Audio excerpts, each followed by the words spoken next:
قدره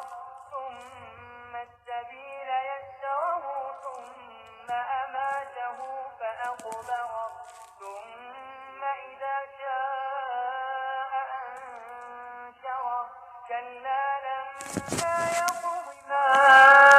أمره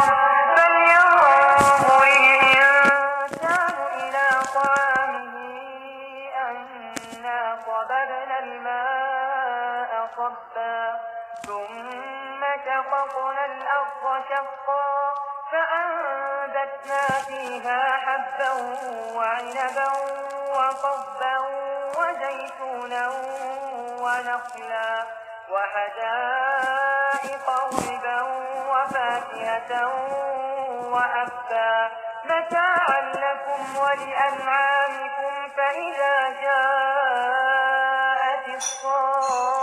الصاخة يوم يفر المرء من أخيه وأمه وأبيه وصاحبته وبنيه لكل امرئ منهم يومئذ شأن يغنيه وجوه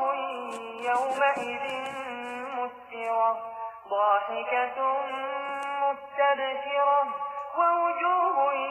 يومئذ عليها غبرة ترهقها قترة أولئك هم الكفرة الفجرة.